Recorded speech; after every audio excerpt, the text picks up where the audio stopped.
السلام عليكم ورحمة الله وبركاته. إن الحمد لله نحمده ونستعينه ونستغفره ونعوذ بالله من شرور أنفسنا ومن سيئات أعمالنا. من يهده الله فلا مضل له ومن يضلله فلا هادي له، وأشهد أن لا إله إلا الله وحده لا شريك له، وأشهد أن محمدا صلى الله عليه وسلم عبده ورسوله. يا أيها الذين آمنوا اتقوا الله حق تقاته ولا تموتن إلا وأنتم مسلمون. يا أيها الناس اتقوا ربكم الذي خلقكم من نفس واحدة وخلق منها زوجها وبث منهما رجالا كثيرا ونساء، واتقوا الله الذي تساءلون به والأرحام إن الله كان عليكم رقيبا. يا أيها الذين آمنوا اتقوا الله وقولوا قولا سديدا يصلح لكم أعمالكم ويغفر لكم ذنوبكم، ومن يطع الله ورسوله فقد فاز فوزا عظيما. ألا إن أصدق الكلام كلام الله، وخير الهدي هدي محمد صلى الله عليه وسلم، وشر الأمور محدثاتها، وكل محدثة بدعة، وكل بدعة ضلالة، وكل ضلالة في النار. أما بعد، حياكم الله عز وجل جميعا ومرحبا بكم. Nous sommes, Inch'Allah Ta'ala, lundi. Nous sommes lundi 11 Rajab 1429 de l'Hégire, ce qui correspond avec le 14 juillet 2008 du calendrier chrétien. Nous sommes, Inch'Allah Ta'ala, toujours avec le comportement de la musulmane. Nous sommes toujours avec son comportement vis-à-vis de sa société. Et on s'était arrêté au 21e mois, où on avait dit elle était compatissante. Elle était compatissante. Aujourd'hui, Inch'Allah, c'est le 22e mois. Elle œuvre pour le bien des gens. Quand on avait parlé de la compassion, on avait dit qu'elle était compatissante. On avait parlé comment le messager d'Allah sallallahu alayhi wa sallam, à tel point qu'il compatissait avec les gens. Et on avait montré que l'islam nous demande non seulement de compatir avec les gens, mais encore même avec les animaux, et encore même avec les choses. Non seulement les animaux, mais le messager d'Allah faisait cela même avec des choses. Aujourd'hui, Inch'Allah Ta'ala, le titre c'est Elle œuvre pour le bien des gens. Bismillahirrahmanirrahim, wassalatu wassalam ala ashrafil mursalin. Une musulmane ayant adhéré sincèrement au principe de l'islam tient constamment à être un élément constructif et utile, non seulement pour sa propre personne, mais pour tout être humain. D'où son engagement à faire le bien autant que possible, en profitant de toute occasion pour ce faire. Imprégnée qu'elle est des enseignements de l'islam, elle sait que la bienfaisance pour Allah est un acte d'adoration qui assure la réussite dans ce bas monde et dans l'au-delà. Allah Azza wa Jalla a dit: et faites le bien dans l'espoir de réussir. Coran 22, 77. Allah Ta'ala a dit: et faites le bien. Pourquoi? Dans l'espoir de réussir. Pour les musulmans, les occasions permettant de faire du bien sont multiples et les domaines de la bienfaisance sont vastes. Il suffit qu'ils les abordent en escomptant la rétribution d'Allah Azza wa Jal pour que leurs actes soient enregistrés en tant qu'au moins. En islam, il suffit que tu fasses une chose seulement, par exemple, qui fasse plaisir aux gens, avec quoi? Avec l'intention que c'est pour Allah Azza wa Jal. Donc, entre parenthèses, il ne faut pas que ça soit quelque chose qui se contredise avec l'islam. Et, subhanallah, voilà que tu as des récompenses. D'ailleurs, le messager d'Allah a dit, sallallahu alayhi wa sallam, dans un hadith rapporté par Bukhari ou Muslim, il a dit: tout acte convenable est une aumône. Tout acte convenable est une aumône. Il a dit également, dans un hadith rapporté par Bukhari ou Muslim, il a dit: la bonne parole est une aumône. La bonne parole est une aumône. C'est pour ça que le messager d'Allah sallallahu alayhi wa sallam disait: Man kana yu'minu billahi wal yawmil akhir falyaqul khayran aw liyasmut. Hadith authentique. Il disait: celui de vous qui croit en Allah Azza wa Jalla au jour dernier, qu'il dise quelque chose de bien ou alors qu'il se taise. Dans un autre hadith authentique, il a dit: Man samata naja. Il a dit: quiconque se tait, il est sauvé. Pourquoi? Car en se taisant, on est sauvé car on risque de parler sur des gens. Et des fois, on parle même si on ne voulait pas. Des fois on parle et des fois on le veut, on parle et des fois. Mais si on se tait, alhamdoulilah, qu'est-ce qu'on gagne? On gagne de ne pas avoir dit quelque chose qui est soit qui fait mal aux gens, soit qui n'est pas bien chez Allah Azza wa Jal. En outre, le prophète sallallahu alayhi wa sallam affirme dans un autre hadith que la simple intention d'accomplir une œuvre de bienfaisance suffit pour garantir la rétribution qui lui est due quand on n'en a pas les moyens, à condition toutefois de s'abstenir de faire du mal. D'après Abu Musa al-Ash'ari, radiyallahu ta'ala anhu, le messager d'Allah sallallahu alayhi wa sallam a dit aux compagnons: tout musulman doit faire l'aumône. C'est-à-dire, chaque musulman doit faire une aumône. Rappelez-moi si j'oublie, le roi Rabat, rappelle-moi si j'oublie, qu'il y a un hadith qui dit que non seulement chaque musulman doit faire l'aumône, mais chaque musulman doit faire chaque jour 360 aumônes. Naam. Taïb. Donc ici il a dit, tout musulman doit faire l'aumône. Ils leur disent, ils ont dit au messager d'Allah, même s'il n'a rien à offrir, Ya Rasulallah, vous avez dit, tout musulman doit faire l'aumône.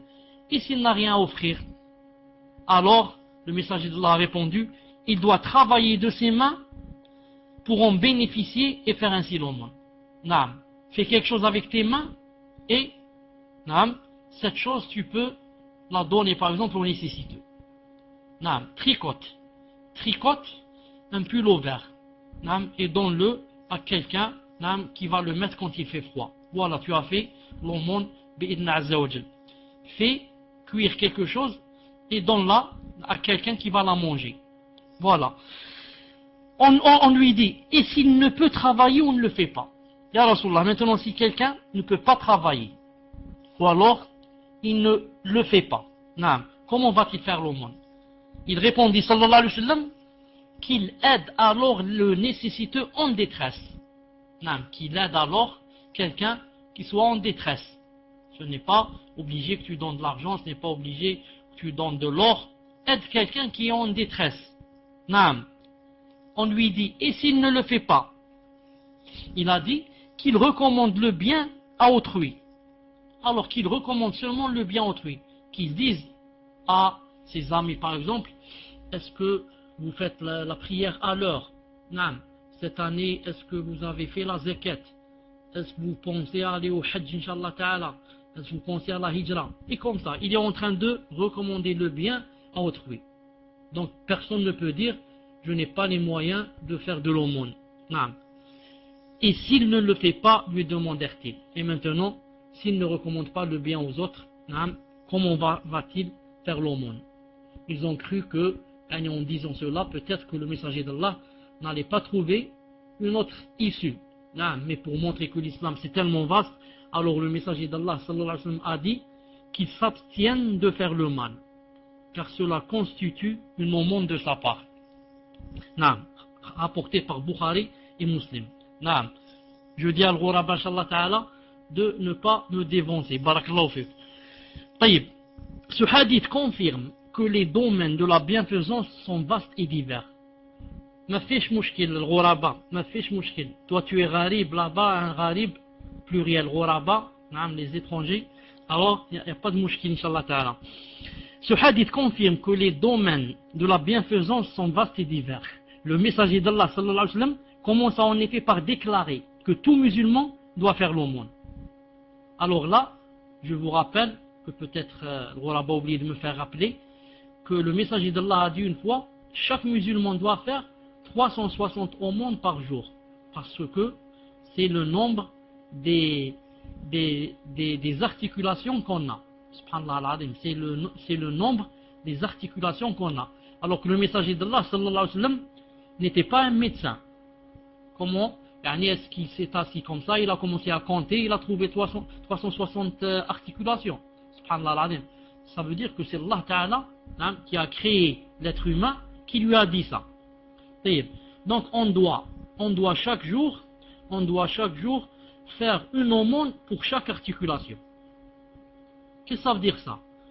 ça veut dire que normalement, tout le monde, naam, ne cesserait de remercier Allah Azza wa Jal pour cette création, cette belle créature, et pour être vivant. Tu manges des biens d'Allah Azza wa Jal, tu bois son eau, tu respires son air, tu marches sur sa terre, tu es couvert par son ciel, tu utilises son argent. Normalement tous, naam, on devrait le remercier en faisant une aumône pour chaque phalange qu'on a.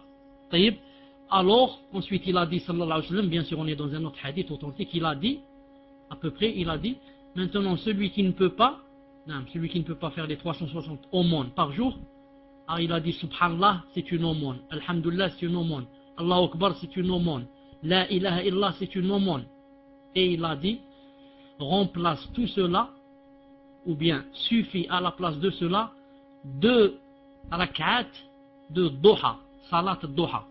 Celles qui font salat duha, masha'Allah. Les frères et les sœurs à qui Allah Azza wa Jalla a ouvert le cœur, qui se lèvent le matin vers 8h, 8h30, 9h, naam, et font le wudu, et font 2 prières, 2 rak'at salat duha, ou bien 4, 6, 8, 10, 12, maximum 12, minimum 2. Donc 2 prières de salat duha, c'est quoi? C'est comme si tu as fait 360 aumônes. Je demande à Allah Ta'ala qu'il nous ouvre nos cœurs pour qu'on fasse de temps en temps cette merveilleuse salat que le messager d'Allah a appelée salat al-awwabin. Il a dit c'est la salat. Il a vu une fois des gens comme ça faire la salat duha. Il a dit celle-là c'est la salat des repentants, al-awwabin, c'est-à-dire ceux qui reviennent beaucoup vers Allah Azza wa Jal. Donc vous remarquez ici que le messager d'Allah sallallahu alayhi wa sallam a dit que si quelqu'un s'abstenait de faire du mal, s'il s'abstenait en la cause d'Allah Azza wa Jal, ce n'est pas parce que on ne lui a pas donné l'occasion de parler, ou bien on ne lui a pas donné l'occasion de faire le mal. Non, celui-là, il s'abstient, il se dit, je me tais, c'est mieux. Non. S'il s'abstient de parler des choses qui ne sont pas bien, bien de faire des choses qui ne sont pas bien, seulement s'abstenir, Allah Azza wa Jal te donne une aumône. Allah Azza wa Jal te donne une aumône. Ce hadith confirme que les domaines de la bienfaisance sont vastes et divers. Naam. Je disais, le messager d'Allah commence en effet par déclarer que tout musulman doit faire l'aumône. Alors les compagnons, ayant compris l'aumône restrictive, alors le messager d'Allah se mit à leur énumérer les diverses voies de bienfaisance permettant aux croyants d'acquérir une rétribution égale à celle due à l'aumône, pour leur préciser à la fin que s'abstenir de commettre le mal est en soi un acte d'aumône. Ainsi, pour les musulmans et les musulmanes, même ce qui est considéré comme une inaction, subhanallah, le fait de ne pas parler, c'est quoi? C'est une inaction. Ne pas faire le mal, c'est quoi? C'est une inaction. Naam. Donc, même ce qui est considéré comme une inaction du respect des droits de cité, on trouve l'illustration de cette notion assez importante et qui échappe souvent à certains croyants dans le hadith qui dit, hadith rapporté par Bukhari, il dit: le vrai musulman est celui dont les musulmans sont à l'abri de ces méfaits, de ces méfaits venant de sa langue et de sa main. Bukhari. Qui c'est le vrai musulman?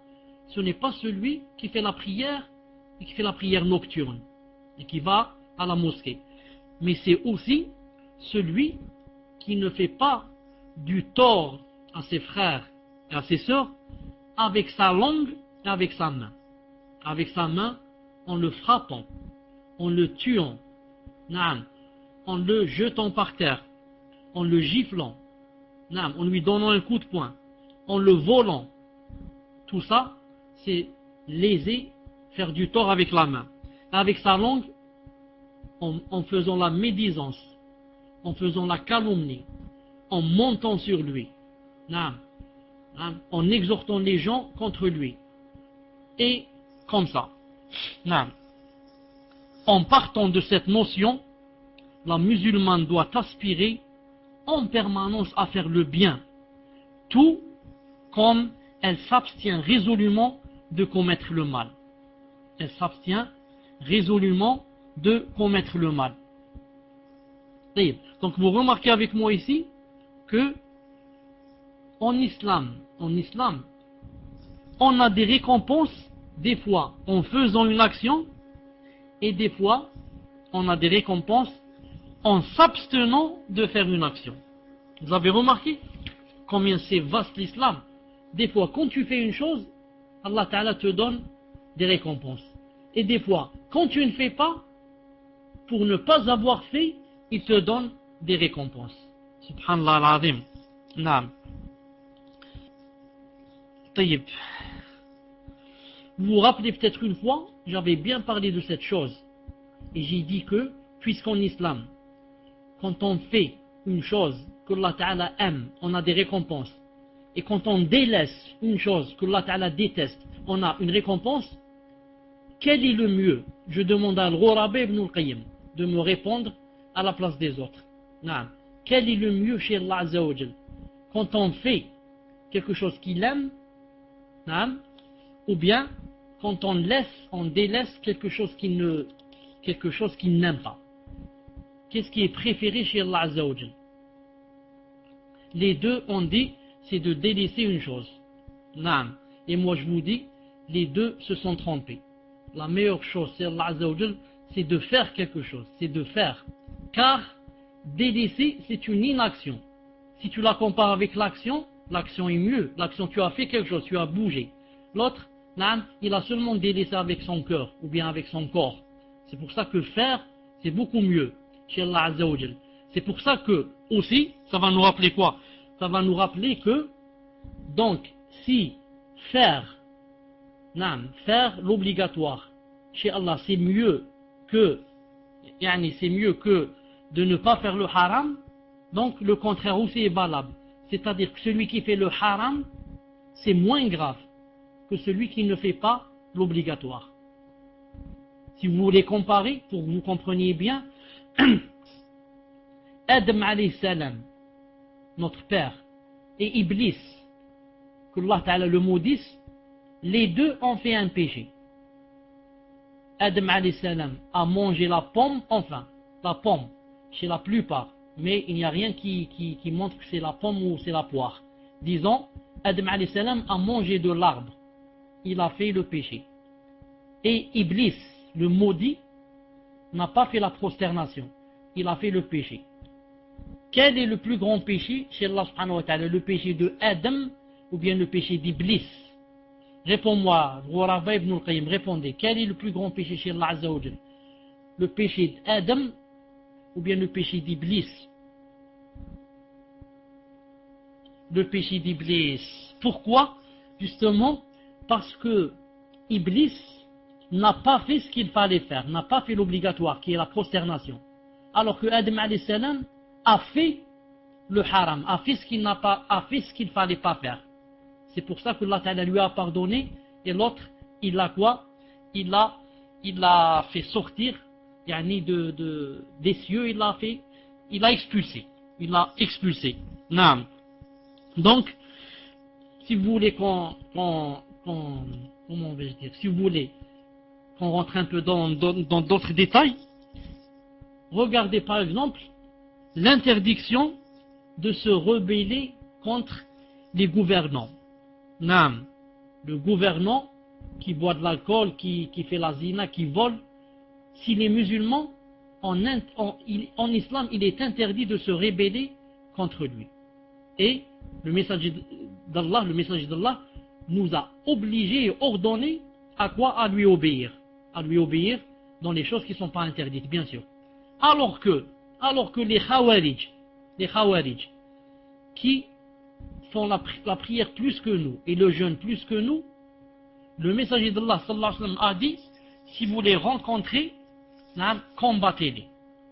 Et dans un autre hadith, il a dit, si vous tuez quelqu'un d'eux, il est en enfer. Si quelqu'un d'eux vous tue, vous êtes au paradis. Dans un autre hadith, il a dit, les chiens de l'enfer. Dans un autre hadith, il a dit, bien sûr, tout ça des hadiths authentiques. Il a dit, il n'y a pas sous les cieux pire que les Khawarij. Alors que ceux-là, les Khawarij dont je viens de parler, ils font quoi? Ils font la prière toute la nuit, ils lisent beaucoup le Coran et jeûnent beaucoup. Et ceux-là, on les combat. Et l'autre, le gouverneur qui boit de l'alcool, fait la zina et le vol, on ne le combat pas et on lui obéit. Subhanallah al-Azim. Pourquoi? Pourtant, les deux ont fait des péchés. Les deux ont fait des péchés. Le gouverneur, c'est quoi son péché? Il a fait le haram, c'est tout. Il a fait comme Adam alayhi salam. Adam a mangé de l'arbre et le gouverneur a mangé le haram, a bu l'alcool et a volé. Naam. Tandis que les autres, les Khawarij, qu'est-ce qu'ils ont fait? Ils n'ont pas fait l'obligatoire. Leur péché vient du côté de ne pas avoir fait l'obligatoire qui est quoi? Qui est suivre la sunna et suivre les compagnons et suivre les hadiths. Ils ont rejeté tout ça. Ils ont dit, les sahaba c'est des kuffars et comme ça. Tout cela nous mène à où? Cela nous mène à la règle générale qui dit quoi? Apprenez cette règle, et c'est une règle en or que vous devez tous connaître, pour vous en servir dans la da'wah. Et quand vous discutez et quand vous faites la polémique avec les autres gens des autres sectes. Que quoi? Que le péché se divise en deux. Ne pas faire l'obligatoire, ou bien faire le haram, l'interdit. Et ne pas faire l'obligatoire chez Allah Azza wa Jal est plus grave que faire l'interdit. C'est pour ça que quand vous parlez, vous les sœurs, avec des femmes, elles te disent quoi? Elles te disent, moi, alhamdoulilah, je n'ai pas le djilbab, mais je suis mieux que celle qui met le djilbab et qui ment. Je suis mieux que celle qui met le djilbab et elle calomnie. Je suis mieux que celle qui a le djilbab et elle parle avec les hommes. Et comme ça. Elle dit au moins, alhamdoulilah, moi j'ai pas le djilbab, ou là je fais pas la prière, mais j'ai telle et telle autre qualité. Et nous, qu'est-ce qu'on lui dit? On lui dit, là tu t'es trompé. Naam. Car, l'autre, quand elle a mis le djilbab, elle a fait l'obligatoire. Naam. Elle a fait l'obligatoire. Maintenant, elle fait des fautes, elle fait des péchés, naam, en parlant, en faisant ceci, en calomniant, etc. Naam. Et toi, tu n'as pas fait l'obligatoire, tu n'as pas mis l'obligatoire, le djilbab qui est obligatoire, tu l'as pas mis, et tes adorations sont d'ordre quoi? Inaction. Tu ne mens pas, tu calomnies pas, tu ne parles pas avec les hommes, c'est de l'inaction. Tandis qu'elle, elle a fait, elle l'a cousu, elle l'a mis, elle a fait des actions. Donc, quoi? Donc, son adoration est mieux que tes adorations à toi. Et ses péchés sont mieux que ses péchés, c'est-à-dire sont moins graves que tes péchés. On peut lui dire aussi autre chose, naam, puisque elle calomnie, etc. Naam, et toi tu calomnies pas, et tu mets pas le djilbab. Alors pourquoi toi, tu mets pas le djilbab, et ensuite tu seras mieux qu'elle, puisque tu seras mieux qu'elle en mettant le djilbab et en ne pas parlant sur les gens et en ne pas calomniant. Mets le djilbab comme elle, et ensuite, alhamdoulilah. C'est pas comme les gens maintenant, ils te disent, ah, moi, alhamdoulilah, je vole pas. Alhamdoulilah, je n'ai pas brûlé les mosquées. Moi, alhamdoulilah, je n'ai tué personne. Alhamdoulilah, mais, je fais pas la salat et je fais pas ceci et cela. Non, tu lui dis tout ça, c'est des inactions. Allah Ta'ala t'a demandé de faire des actions. Non, de faire la prière, de jeûner, de dire le bien, de ceci. Et non pas seulement les inactions. Al-Muhim. En partant de cette notion, la musulmane doit aspirer en permanence à faire le bien, tout comme elle s'abstient résolument de commettre le mal. Grâce à cette attitude, elle fera partie des meilleurs musulmans, conformément au hadith rapporté par l'imam Ahmed, où le messager d'Allah a dit, pardon, le messager d'Allah n'a pas dit, mais où il est dit que le messager d'Allah sallallahu alayhi wa sallam s'arrêta devant un groupe de gens qui étaient assis et leur dit: voudriez-vous que parmi vous je vous indique le meilleur ainsi que le pire d'entre vous? Comme il gardait le silence, il leur répéta sa question à 3 reprises. Alors l'un d'entre eux dit: certes, oui, au messager d'Allah. Alors le messager d'Allah leur dit: le meilleur d'entre vous est celui dont on espère le bien et dont on est à l'abri du mal, de son mal. tandis que le pire d'entre vous, c'est celui dont on n'espère aucun bien, mais dont le mal est redouté. Rapporté par Ahmed ibn Hanbal et ses transmetteurs figurent parmi ceux admis par Bukhari et Muslim, voire Majma' Zawaid volume 8, page 183. Et l'Arnaout rahimahullah a dit Isnaduhu sahih, voire hadith 8798. La vraie musulmane appartient donc à la première catégorie. Elle s'évertue à faire du bien dans les limites de ses capacités et ne laisse et n'épargne aucun effort dans ce sens, car elle a la certitude que son action sera rétribuée dans ce bas monde et dans l'au-delà.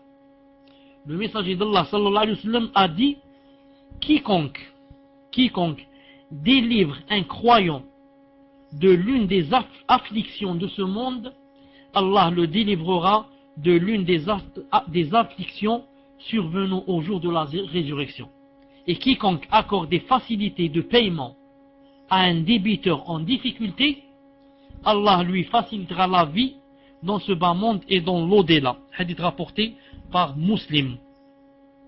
La musulmane s'empresse aussi à faire acte de bienfaisance, car elle sait que son abstenir risque de mettre un terme au bienfait qu'Allah lui a accordé. Naam. Le messager d'Allah sallallahu alayhi wa sallam a dit celui qu'Allah comble généreusement d'un bienfait alors qu'il manifeste son irritation lorsque des gens dont le besoin en viennent à le solliciter, expose son bienfait à la disparition. Rapporté par Tabarani, sa voie de transmission est jugée excellente. Voir Majma' Zawaid, volume 8, page 192. L'islam valorise tout acte de bienfaisance, tant que l'intention qui accompagne leur accomplissement est sincère. De tels actes acquièrent tous une importance religieuse, puisqu'ils permettent aux croyants l'acquisition d'une rétribution de la part d'Allah. La musulmane ne doit donc pas mésestimer certains actes de bienfaisance en raison du peu d'efforts ou de sacrifices qu'ils exigent. Des fois, le musulman, la sœur se dit, cette chose, enfin, qu'est-ce qu'elle vaut chez Allah Azza wa Jal? C'est quoi donner, je sais pas comment ça s'appelle, un demi-euro? Elle dit, c'est quoi ça? Ça n'aide pas. Ça n'aide pas. Alors qu'en islam, il ne faut jamais mésestimer ce qu'on fait. Des fois, un demi-euro peut te faire sauver de l'enfer. Un demi-euro peut te faire entrer au paradis. Et bien moins que cela. Moins que cela. Pourquoi? Car les traditions confirment que même ces actes qui peuvent paraître insignifiants sont susceptibles d'assurer le paradis à celui qui les accomplit. À celui qui les accomplit.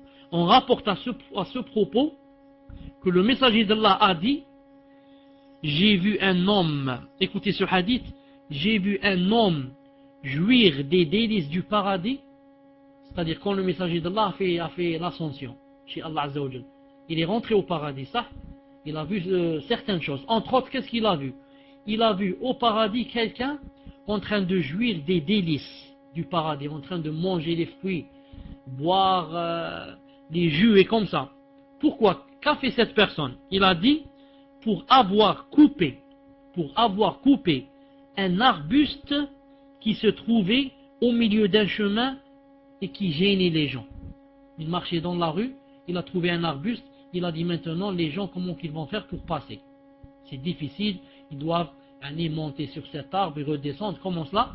Il l'a coupé, soit avec ses mains, soit avec le minchar, je ne sais pas avec quoi, al-muhim, avec la scie, il l'a coupé et Allah Azza wa Jal l'a fait rentrer au paradis pour avoir coupé un arbuste.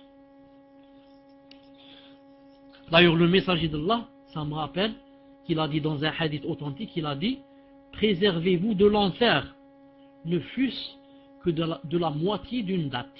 Vous connaissez le hadith, préservez-vous de l'enfer, ne serait-ce que de la moitié d'une date, c'est-à-dire en donnant une date.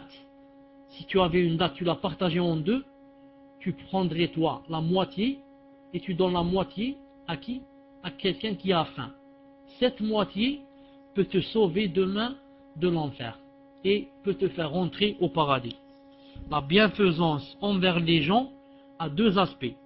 L'un consiste à leur être utile, l'autre consiste à leur éviter tout méfait et toute nuisance.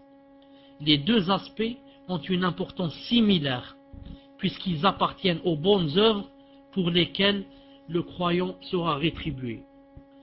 Ils ont aussi la même importance du fait qu'ils contribuent conjointement à l'un des objectifs de l'islam, instaurer le bien, la solidarité et le bien-être au sein de la société. Protéger les autres des méfaits et des nuisances est donc un acte de civisme, en plus du fait d'être un acte à caractère religieux. C'est une pratique indispensable pour toute société aspirant à une vie stable et paisible.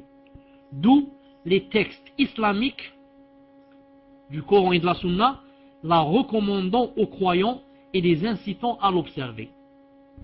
On rapporte à ce sujet qu'Abu Barza rahimahullah radiyallahu ta'ala anhu a dit: j'ai dit au prophète sallallahu alayhi wa sallam, ô prophète, enseigne-moi quelque chose de bénéfique. Il m'a répondu: élimine tout ce qui est nuisible de la voirie, des rues, de la voirie des musulmans. Hadith rapporté par Muslim. Subhanallah al-Azim. Vous avez entendu ce qu'a dit le messager d'Allah?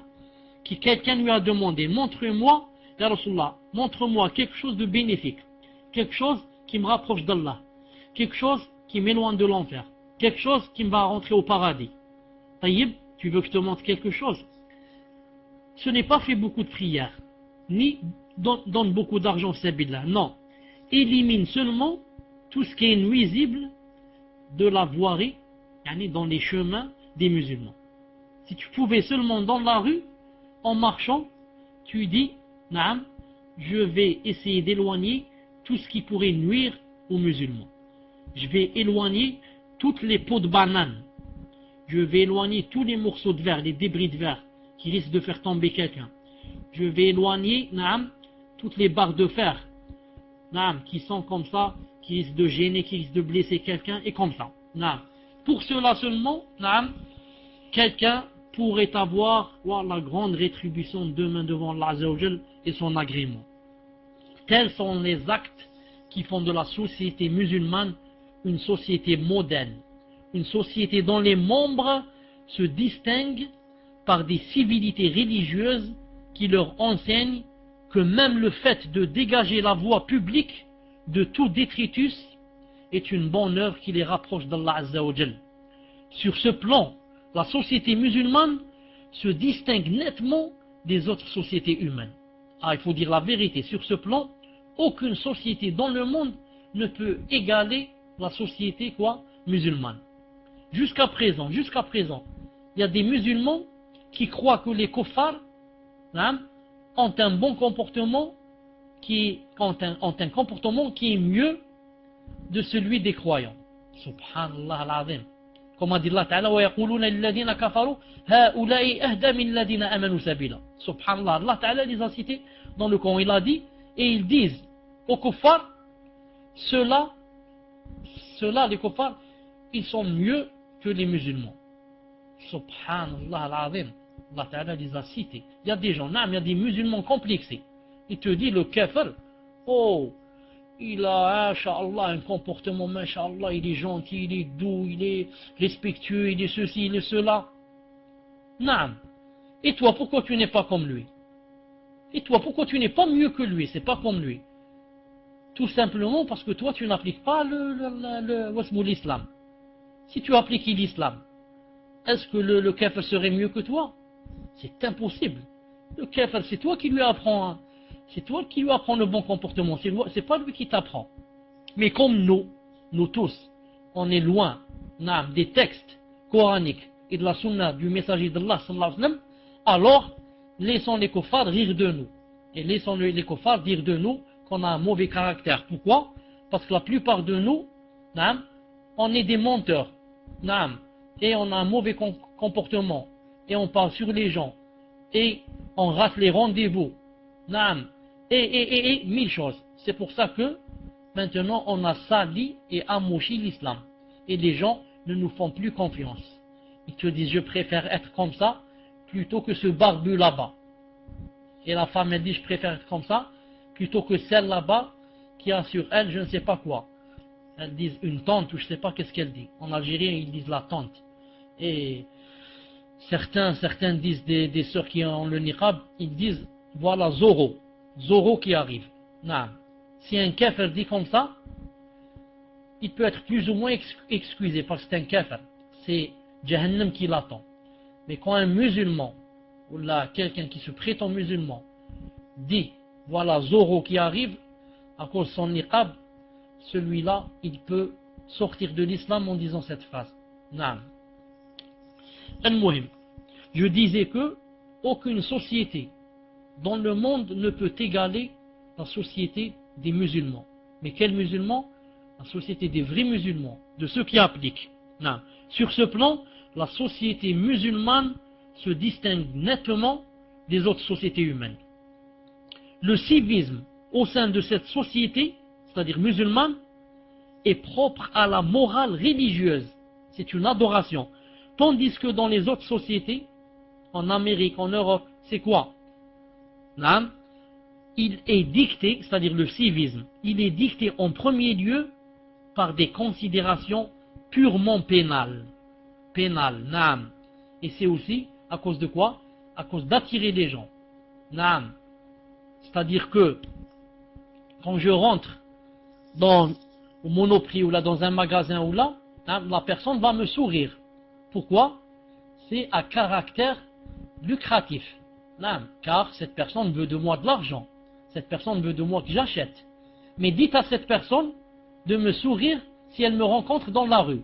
Sûrement qu'elle ne le fera pas. Sûrement que dans la rue, naam, elle, si elle me voit comme ça avec mon djilbab, elle va me cracher dessus. Ou elle va parler de moi en mal. Mais quand je rentre dans le magasin, et elle me reçoit très bien, mashallah, elle me sourit. Peut-être même qu'elle me dira, votre tenue, celle-là, elle est magnifique. Votre tenue, elle est magnifique. Hein? C'est juste pourquoi c'est un civisme, c'est un faux civisme. Naam, pour que son magasin devienne achalandé, mashallah, et que tu achètes d'elle des choses. Naam. Or, il y a une grande différence entre celui qui préserve les droits des autres personnes et ne nuit pas aux autres personnes par crainte d'Allah Azzawajal et en attente de la rétribution de demain, et celui qui fait cette chose par crainte d'une peine pénale ou d'une amende ou pour attirer les autres gens. Non. Certes, les sociétés occidentales ont atteint sur ce plan un haut niveau d'organisation, en habituant leurs membres à respecter et à appliquer scrupuleusement les règles de civisme. Mais, par rapport à ces mesures juridiques limitées, le système islamique se distingue par la notion de responsabilité morale et religieuse, qui fait de tout acte de civisme une œuvre religieuse et qui considère toute violation des droits d'autrui comme étant un péché susceptible d'attirer le châtiment d'Allah. On ne saurait donc comparer un système dont la violation est considérée comme une infraction humaine et un système dont la non-observance est une désobéissance à Allah. Le premier est contournable en cas d'absence du contrôle humain, le second est incontournable par les croyants sincères, puisque celui qui les contrôle est le créateur des humains. Subhanallah al-Azim. Quand on m'apprend, naam, que il faut pas, naam, il y a le juge qui va te convoquer, la police qui va t'emmener au commissariat, on m'apprend comme ça, naam, et l'autre, on lui apprend qu'il ne faut pas voler, parce que lorsque tu ne voles pas, tu as deux choses. Premièrement, la rétribution de la Ta'ala t'agrée, te donne beaucoup de récompenses. Et deuxièmement, si tu voles, on te coupe ta main. Si c'est quelque chose de dépasse 1,25 grammes. Donc, il y a une grande différence entre celui qui ne vole pas par peur d'Allah et celui qui ne vole pas par peur des lois. Celui qui ne vole pas par peur des lois, dès qu'il est dans un endroit où il dit il n'y a pas le policier qui me voit, il vole. Et celui qui ne vole pas par crainte d'Allah, même s'il rentre dans un magasin et celui qui, le propriétaire, est absent, il ne vole rien. Parce que Allah Azza wa Jal, il sait qu'il est en train de le voir. Donc il y a une grande différence quand on apprend à nos enfants de ne pas voler, etc. On leur fait peur. On leur dit sinon la police va venir, elle va te prendre. Ou bien quand on dit à notre enfant, attention, Allah Azza wa Jal, au-dessus du trône, il est en train de t'observer et les anges sont en train d'écrire. Et encore, si tu ne voles pas, même si tu as la tentation et tu la délaisses pour Allah Azza wa Jal, tu as de grandes récompenses qui t'attendent. Voilà, Inch'Allah Ta'ala, ce que je voulais dire pour aujourd'hui. Je m'arrête ici pour répondre à vos questions dans 5 minutes. Je dis Subhanak Allahumma bihamdik, ashhadu an la ilaha illa ant, astaghfiruka wa atubu ilayk. Assalamu alaikum wa rahmatullahi wa barakatuh. Je vous libère le micro bi'idhnillah Azza wa Jal. Cette soirée du lundi, en cette soirée du lundi, 11 Rajab 1429, c'est-à-dire 14 juillet 2008, nous passons, Inch'Allah Ta'ala, aux questions-réponses bi'idhnillah Azza wa Jal. Taïb, avant de commencer les questions-réponses, je rappelle, et rappelez-moi aussi, je rappelle à la sœur qui m'a dit, plutôt à laquelle j'avais promis de répondre hier,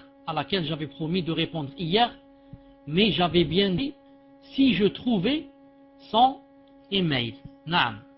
Et elle m'avait dit que son email commençait par urgent ou très urgent. Et je suis allé voir, j'ai trouvé beaucoup d'emails qui commencent par très urgent. C'est pour ça que je n'ai pas pu discerner quel est exactement son email. Si elle veut qu'elle me dise c'est quoi son pseudo ou bien ça parle de quoi. Allah Azza wa Jal a'lam. Tfaddal Inch'Allah, premier. Salam alaikum wa rahmatullah Cheikh. Voilà, samedi, je vous ai posé une question pour mon départ en Tunisie, au sujet du djilbab, chez ma belle-mère. Maintenant, des sœurs me mettent des waswas en me disant qu'on ne peut suivre bêtement sans preuve.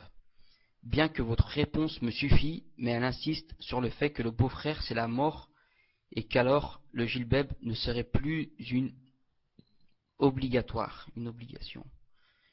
Et que alors le djilbab ne barakallahu fikum. Shir ahyakum Allah, j'aurais besoin de vous parler en PV si Oumou Abdillah est là ce soir. Wa alaykum salam wa rahmatullahi wa barakatuh. Est-ce que vous m'entendez? Alhamdulillah. Je ne sais pas si la sœur se rappelle très bien, mais quand j'ai répondu, j'ai dit que si elle mettait une abaya ou ce qu'on a appelé un hijab ou quelque chose comme ça, qui était large, et ensuite un foulard sur la tête. Moi je dis, si elle sortait dans la rue avec cette chose, c'est valable. Comme la femme qui est allée au messager d'Allah sallallahu alayhi wa sallam,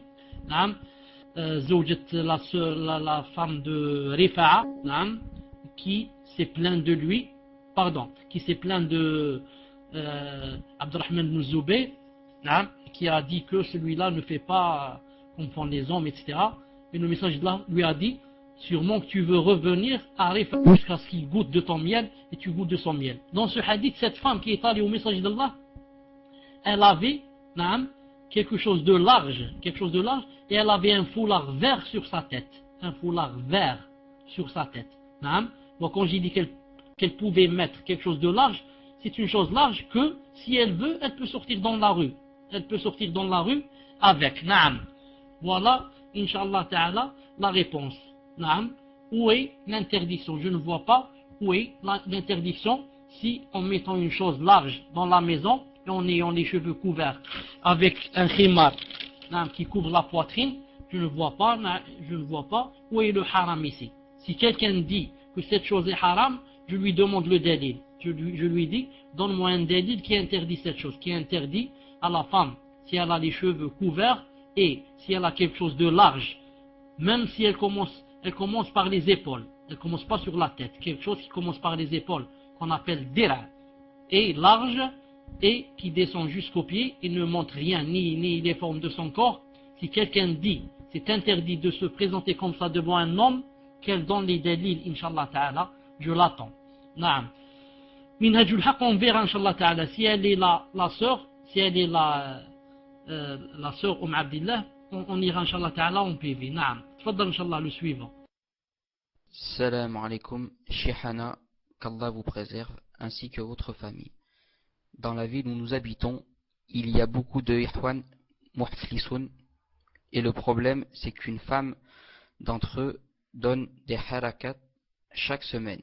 Et comme ça, elle égare les jeunes convertis et nos jeunes sœurs. Elle a énormément de poids, tout le monde lui fait confiance, et tout le monde la connaît. Une salafia a donc décidé de retranscrire Kitab Tawhid aux mêmes horaires de la harakat, pour empêcher nos proches d'aller dans les cours de ces égarés. Elle vous demande si elle en a le droit, et si c'est le cas, pour assurer son cours. Jazakumullah khairan. Wa alaykum salam wa rahmatullah wa barakatuh. Naam, si elle fait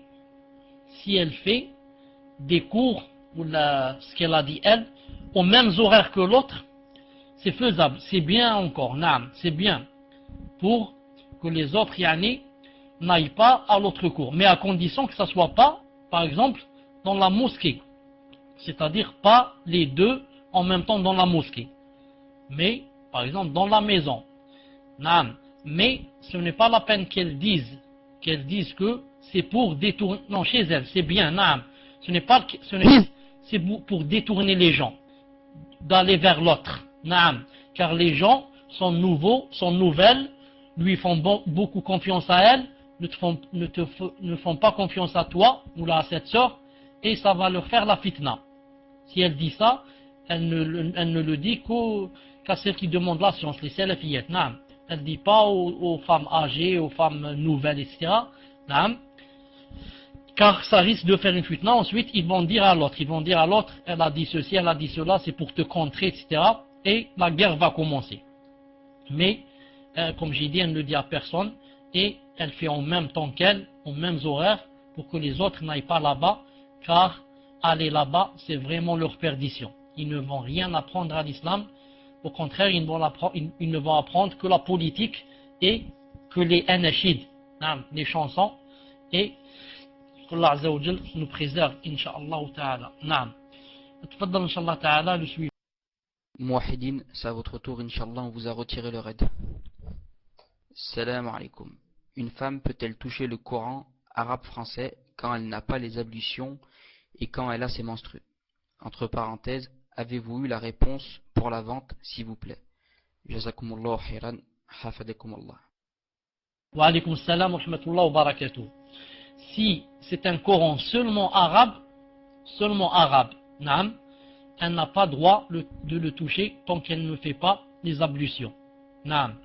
Mais elle a droit de lire sans le toucher. Le toucher, la même chose quand elle est en menstru. Naam. Maintenant, si vraiment il n'est qu'en arabe et que vraiment elle doit le toucher car elle est enseignante, car elle est ceci, cela, elle fait comme a dit Cheikh Ben Baz, elle met les gants et elle touche. Ou bien elle demande à quelqu'un, par exemple à son fils, ou s'il a les ablutions, il lui tourne la page et elle lit. Quant à un Coran qui contient de l'arabe et du français en même temps, je ne sais pas. Non, quant à un Coran qui contient les deux à la fois, arabe et français, je ne sais pas, je ne suis pas encore tombé sur une fatwa claire dans ce sens. C'est pour ça que je me préserve de la réponse, Inch'Allah Ta'ala. Et pour la réponse sur la vente, Mouahidine, je t'ai pas oublié, Bidna Ta'ala, mais je n'ai pas encore la réponse. Celui qui doit me répondre est absent. Naam. Mais je t'ai pas oublié, Inch'Allah Ta'ala, et tu auras la réponse, Inch'Allah Ta'ala, avec mon épouse. Dès que j'ai la réponse, je lui dirai, dis à Mouahidine ceci et cela. Inch'Allah Ta'ala. Tfadla, Inch'Allah, le prochain. Donc, salam alaikum, cheikh. Uhubbikum fillah, pouvez-vous rappeler la règle sur le péché qui se divise en deux catégories? Et existe-t-il un ouvrage sur le regroupement des règles de jurisprudence? Barakallahu fikum, cheikh. Wa alaykum salam wa rahmatullah wa barakatuh. Ahabbaka alladhi ahbabtani lahu. Donc, je dis à Tata Bilou que je vais répéter, Inch'Allah Ta'ala, la règle en disant qu'il y a D'abord, commencer la question. La règle, c'est le péché se divise en deux cas. Naam. Le péché se divise en deux catégories. On a un péché quand on ne fait pas quelque chose d'obligatoire que Allah Ta'ala nous a obligé de faire, et on fait un péché quand on fait quelque chose que Allah Azza wa Jal nous a interdit. Donc je répète, on fait un péché quand on ne fait pas quelque chose d'obligatoire, et on fait un péché quand on fait quelque chose d'interdit. Et ce qui est plus grave, les deux sont graves, bien sûr. Mais le plus grave, c'est quoi? C'est de ne pas faire la chose obligatoire. C'est-à-dire que si deux personnes ont fait un péché, une personne a fait la chose illicite et l'autre personne n'a pas fait la chose obligatoire, la personne qui n'a pas fait la chose obligatoire, chez Allah Ta'ala, c'est plus grave que celle qui a fait la chose illicite. Et rappelez-vous toujours de quoi? Du cas de Adam alayhi salam et Iblis. Adam alayhi salam a fait la chose illicite, il a mangé le fruit, et Iblis, qu'est-ce qu'il a fait? Il n'a pas fait la chose obligatoire qui est la prosternation. Est-ce que jusqu'à ici, c'est compris? Baili, est-ce que c'est compris jusqu'à ici, Inch'Allah Ta'ala? Sinon, je réexplique, Inch'Allah. Alhamdulillah. Alhamdulillah. Reste, existait un ouvrage sur le regroupement des règles de fiqh. Naam, beaucoup d'ouvrages. Naam, beaucoup d'ouvrages. Mais, pardon, quand je dis beaucoup d'ouvrages, ça veut dire en arabe. Maintenant, je ne sais pas s'il y a en français. De nos jours, il y a par exemple l'imam Sa'di, le professeur de Cheikh Ibn Uthaymin, qui a un ouvrage en ce sens. Et il y a Ibn Uthaymin lui-même, qui a un ouvrage en ce sens. Et bien sûr, si quelqu'un apprend les règles du fiqh, masha'Allah, il devient vraiment un érudit, il devient vraiment un talibul ilm. Il devient vraiment un érudit et il devient vraiment un talibul ilm. Donc c'est à vous de chercher, Inch'Allah Ta'ala, s'il y a ces choses en français. Moi je ne sais pas, mais en arabe, je sais qu'il y en a, Inch'Allah Ta'ala. Même en arabe, naam.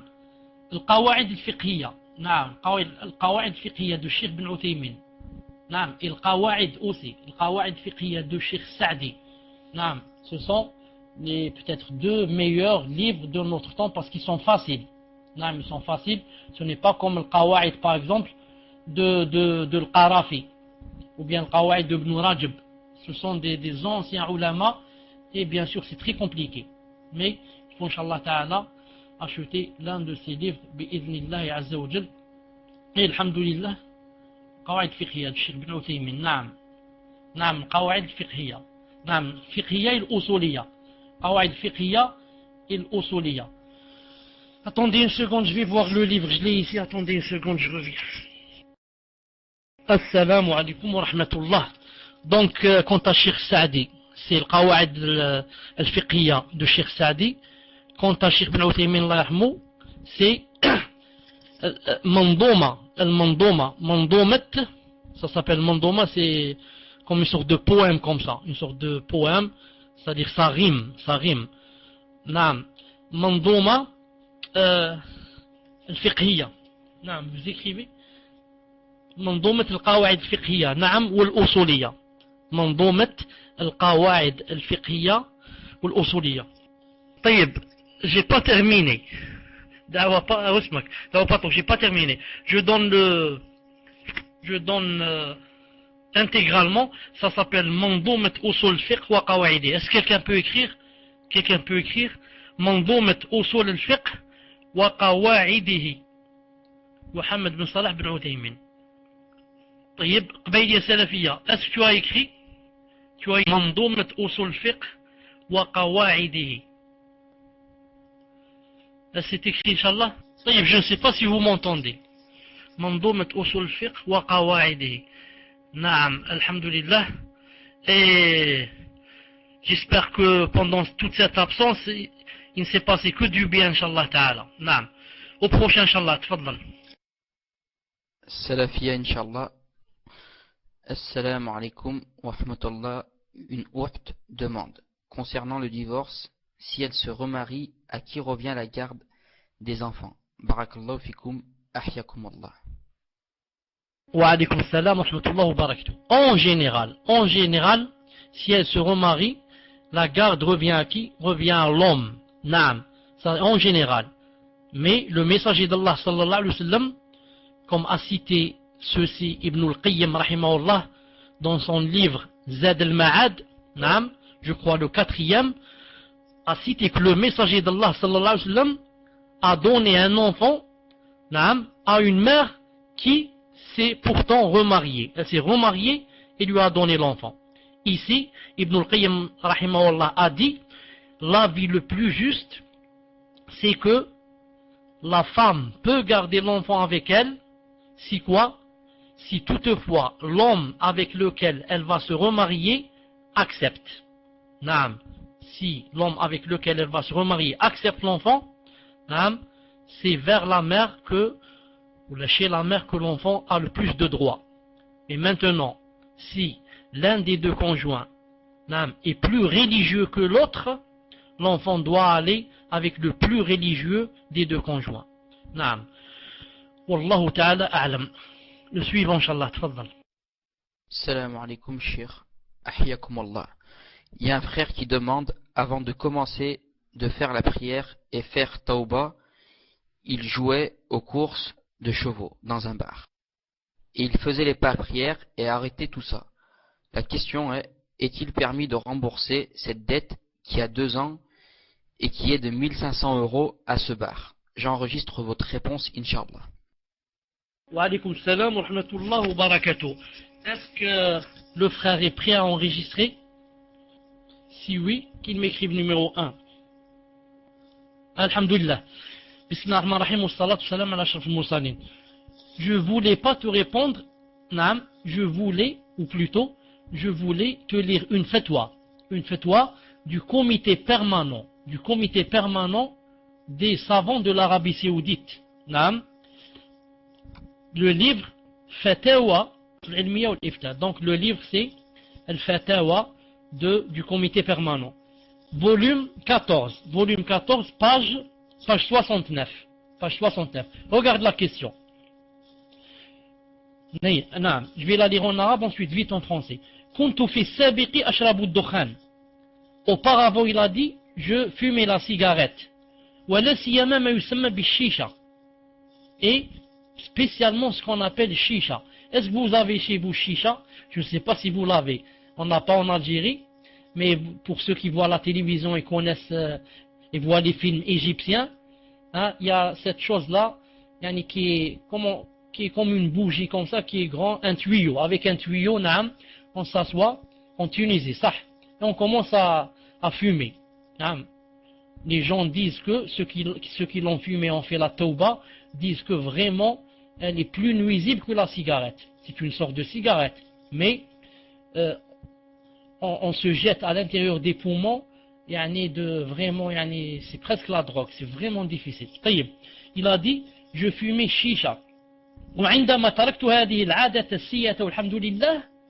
a dit, et après avoir quitté, cette mauvaise habitude, أخبرني العامل الموجود بالمقهى بأنه يطالبني بمبلغ من j'ai quitté, alhamdoulilah, cette mauvaise habitude. Alors le propriétaire du café ou celui qui travaille au café m'a dit ou m'a informé que je devais lui donner, que j'étais endetté, que j'avais fumé la chicha et je n'ai pas payé. فهل أعطيه هذا المال أو ماذا أعمل؟ Est-ce que je lui rends cet argent ou pas? Voilà la question. Réponse. إذا كان هذا الدين ثمنا لمحرم فإنه لا يجوز لك دفعه لصاحبه. Réponse. Si cette dette c'est en contrepartie de quelque chose qui est haram, alors il est interdit de la donner à son propriétaire. لأن هذا من تعاون على الإثم والعدوان. Parce que tu es en train d'aider dans le haram, dans les turpitudes, le péché. وقد لعن النبي صلى الله عليه وسلم أكل الربا وموكله وشهيده وكاتبه ولعن في الخمر 10. Alors que le messager d'Allah à qui? À maudit. À maudit celui qui mange l'usure, celui qui assiste, celui qui l'écrit, celui qui... Voilà. Et dans l'alcool, il a maudit 10. Il a maudit 10. نعم. أما إذا كان هذا الدين في مقابل مباح فإنه يجب عليك وفاؤه لأنه حق لمخلوق في ذمتك. Mais si cet argent, cette dette, c'est quelque chose de halal, alors tu lui rends le halal. Donc voilà la réponse, Inch'Allah Ta'ala. Si quelqu'un s'est fait endetter autrefois, et ensuite il a fait la tauba, il ne doit plus rendre la chose qui est haram. Il ne doit plus rendre l'argent ou la chose ali qui est haram. Naam.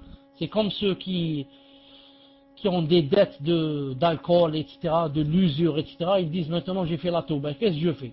Est-ce que je rends l'argent? Tu ne lui rends pas son argent si c'est haram. Naam. Maintenant, si tu as peur que il va, comment dire ça, il va déposer plainte, ils vont t'emmener en prison et autre chose, et comme ça c'est autre chose. Naam, ça c'est autre chose. Je répondrai si c'est comme ça. Mais moi je parle en général. Le frère ne paye pas cette dette car elle est du haram. Naam. Tafadla Inch'Allah Ta'ala. Le suivant. Donc, Da'wa Paul Talk, tu poses la question. Salam alaikum, shir. Hafidakum Allah, amin. Je voulais savoir de combien de kilomètres la sœur peut-elle s'éloigner de sa ville sans mahram? Peut-elle prendre le bus seule ou avec ses enfants en bas âge? Pourrais-je avoir le pseudo de votre femme, Barakallahu Fikoum, et est-ce que vous pourrez nous dire quand est-ce que vous retournez en Algérie, Inch'Allah? Cheikh, si vous avez dit qu'on ne peut lire le Coran sans le toucher en état de menstru, mais est-ce qu'on peut tourner les pages avec un bâton? Jazakumullahu khairan. Assalamu alaikum wa rahmatullahi wa barakatuh.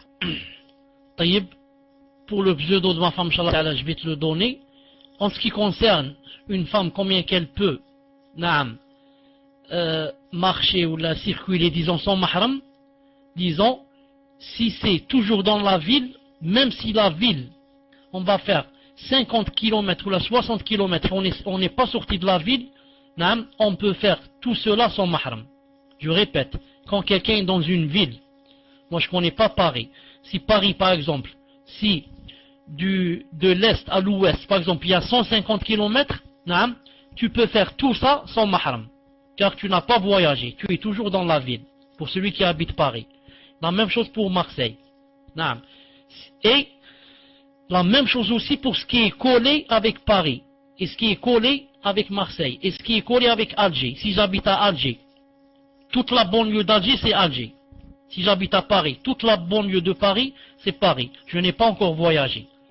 Maintenant, si elle prend avec la fatwa de Ibn Baz, rahimahullah, est-ce que vous m'entendez? Non. Si elle prend avec la fatwa de Cheikh Ibn Baz, rahimahullah, tant qu'elle n'a pas fait plus de 80 km, elle n'est pas voyageuse. La personne qui n'a pas fait plus de 80 km, elle n'est pas voyageuse. Mais ça, comme j'ai dit, c'est l'avis de Ibn Baz, rahimahullah. Que reste dans la question? Vous avez dit qu'on ne peut pas lire le Coran sans le toucher en étant monstru. Mais est-ce qu'on peut le tourner avec un... Naam, pour la femme qui est en monstru, elle peut tourner le Coran, avec une règle, par exemple, ou bien avec un bâton. C'est l'avis de beaucoup de ulama et de grands savants. Et Ibn Baz, lui-même dit cette chose. Il dit que celle qui a les monstrues, elle peut tourner le Coran avec des gants ou bien avec, par exemple, un bâton. Avec un bâton. Donc, pour terminer, je te donne le pseudo. Et on passe, Inch'Allah Ta'ala, au prochain. Passez au prochain, Inch'Allah. Salam alaikum wa rahmatullahi wa barakatuh.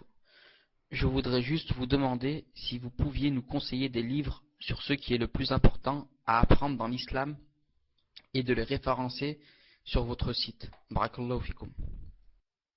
Wa alaikum salam wa rahmatullahi wa barakatuh. Naam. Inch'Allah Ta'ala, je demande à Al-Ghuraba. Est-ce que tu es là, Inch'Allah Ta'ala, Al-Ghuraba? Est-ce que tu es là? Alhamdulillah, chauffe Al-Ghuraba, rappelle-moi. Jazakallah, si tu oublies, fais comme moi. Écris avec le stylo comme ça, une lettre sur ton pouce comme ça. Écris quelque chose pour te rappeler. Rappelle-moi, j'ai une sœur qui m'a envoyé, masha'Allah, une liste, masha'Allah, de livres en français. Yani, masha'Allah, une liste de 10 ou 15 ou 20 livres en français, masha'Allah, que tout le monde devrait acheter, ou bien, yani, celui qui peut, bien sûr. Alors, rappelle-moi de mettre cette liste sur le site. Comme ça, quand les gens rentrent dans le site, on va ajouter par exemple livre à conseiller. Et ils vont lire là-bas la liste, Inch'Allah ta'ala. Naam. Tfaddal Inch'Allah ta'ala, le suivant. Et je demande à Mohammed ou à Sheima d'ouvrir son PV, Inch'Allah ta'ala, pour que je lui donne le pseudo. Abou Lok, c'est à votre tour, Inch'Allah, de poser votre question. On vous a retiré le raid. Shir, le frère Abdullah06 vous demande, et si on lui fait des problèmes en rapport avec la question, la dette suite à un pari, car il a été raidé. Je vais lire la question, Inch'Allah, Shir répondra aux deux. Assalamu alaikum, Shir, pouvez-vous nous expliquer ou m'expliquer ce hadith? Notre Seigneur s'étonne de ses serviteurs qui perdent espoir alors que leur situation est sur le point de s'améliorer. Il vous regarde lorsque vous êtes complètement désespéré et ne cesse de rire. Il sait que votre délivrance est proche. Hadith Hassan rapporté par Ibn Majah. Peut-on assimiler ce hadith à ceux qui arrivent à la communauté actuellement?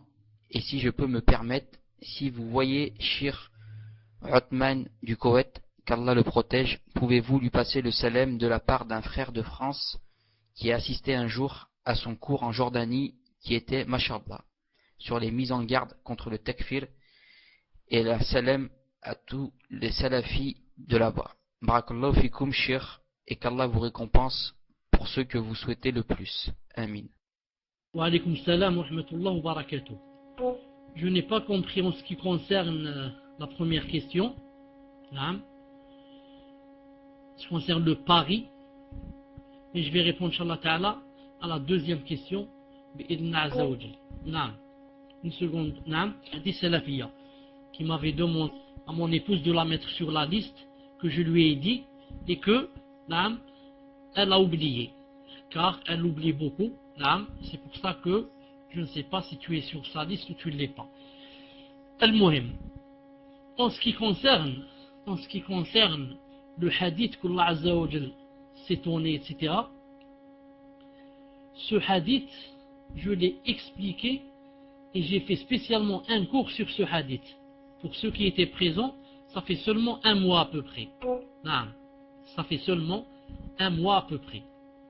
Dans l'Aqidah al-Wasitiyya, tome 2. Et j'ai dit que les salaf, walhamdulillah, qui ne sont pas des habash, disent qu'Allah Azza wa Jal s'étonne, mais d'un étonnement qui lui convient. Allah Azza wa Jal s'étonne, Ahl Sunnah disent Allah Ta'ala s'étonne. C'est son messager qui le connaît mieux que nous qui a dit ça. Et nous, on ne connaît pas Allah mieux que son messager, sallallahu alayhi wa sallam. Mais, est-ce qu'il s'étonne comme nous on s'étonne? Jamais, rien ne lui ressemble. Nous on s'étonne parce qu'on ne connaît pas la chose. Naam. Il y a quelqu'un qui frappe, j'ouvre. C'est mon frère. Allahu Akbar, tu m'as étonné. Il me dit pourquoi? Tu lui dis je te croyais en Algérie. Ah, pourquoi? Parce que je suis jahl, je suis ignorant, je ne sais pas. Est-ce qu'Allah Ta'ala comme ça s'étonne? Ce n'est pas comme ça, rien ne lui ressemble. Un étonnement qui lui convient. Comme il parle d'une parole qui lui convient. Il rit d'un rire qui lui convient. Naam. Il descend d'une descente qui lui convient. Il a deux mains qui lui conviennent. Et comme ça. Rien ne lui ressemble. Et c'est lui l'audient et le clairvoyant. Ça c'est ce qui concerne l'étonnement d'Allah Azza wa Jal. Ensuite, est-ce qu'il y a autre chose?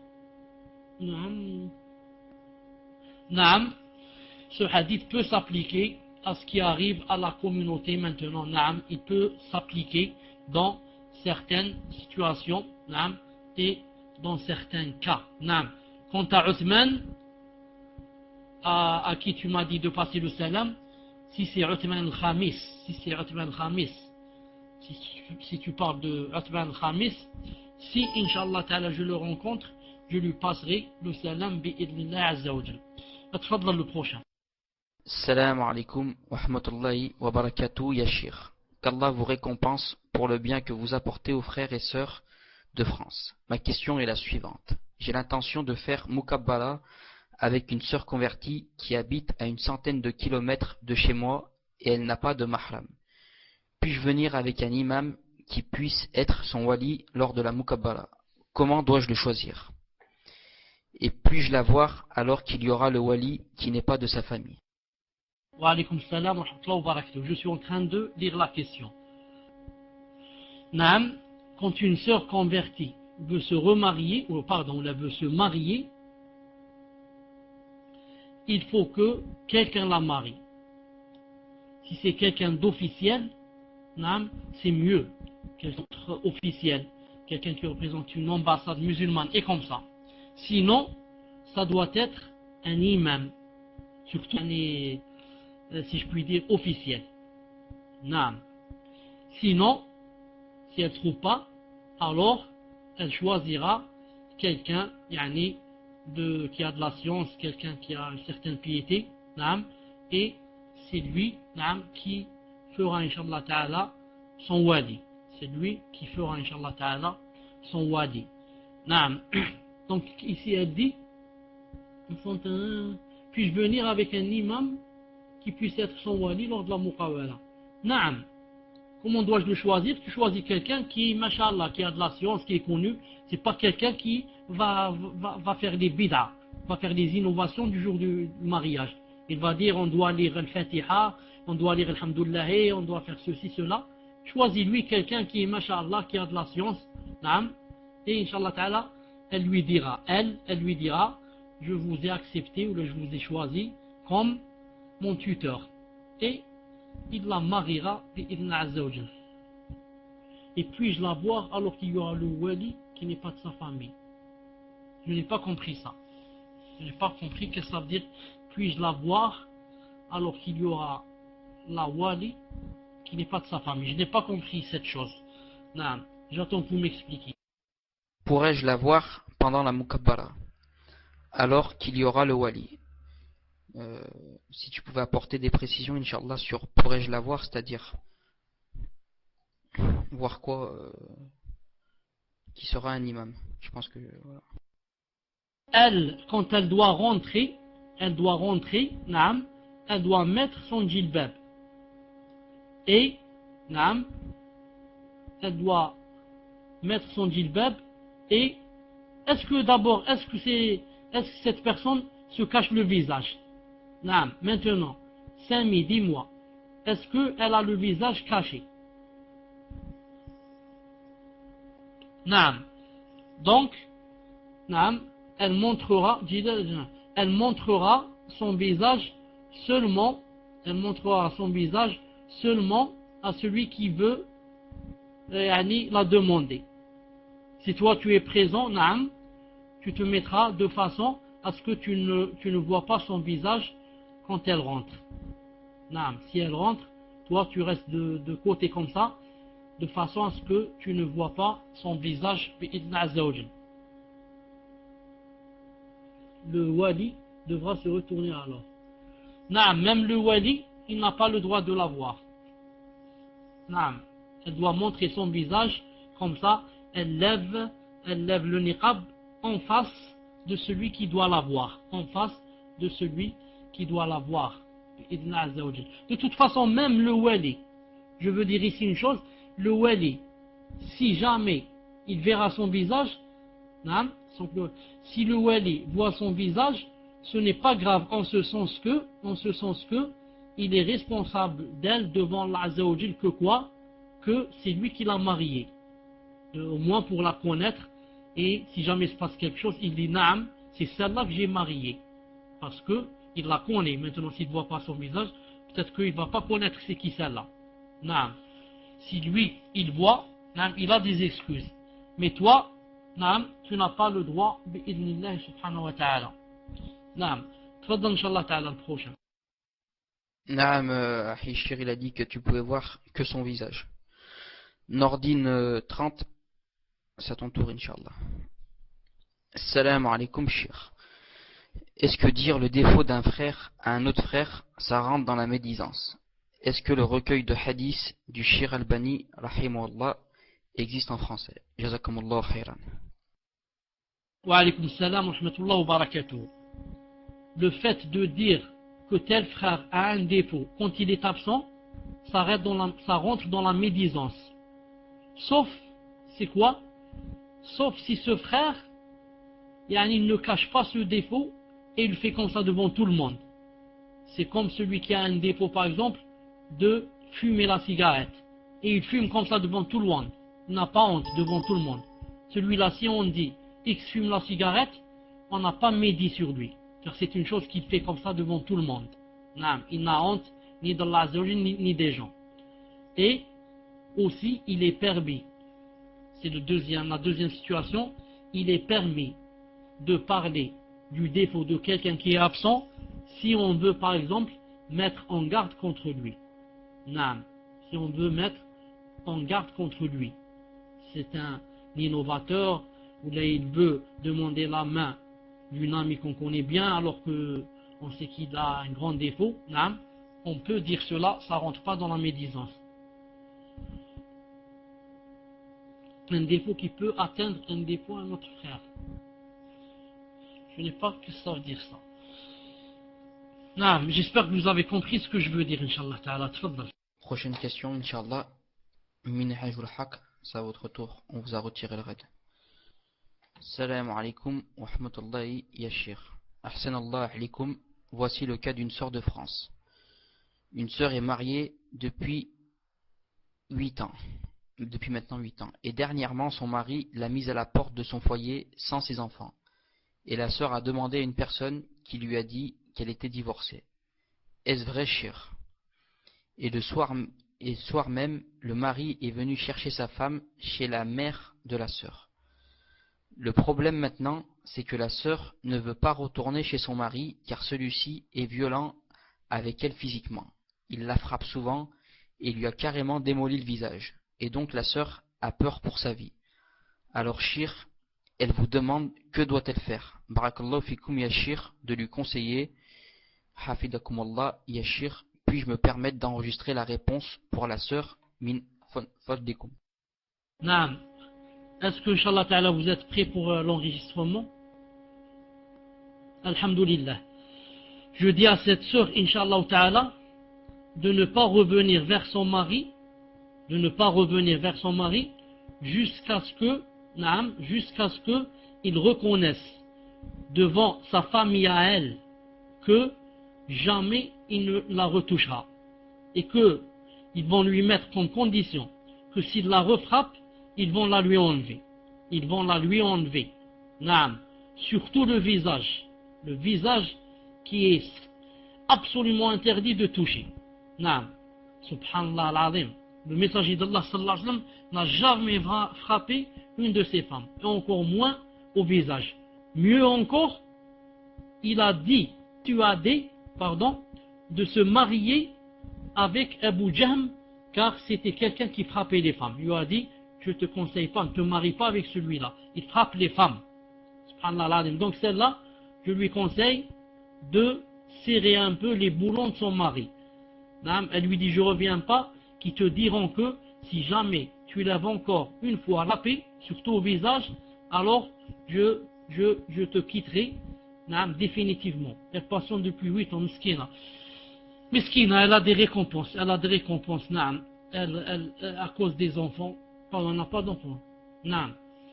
Elle est en train de patienter, elle aura, Inch'Allah, beaucoup de récompenses. À cause des enfants.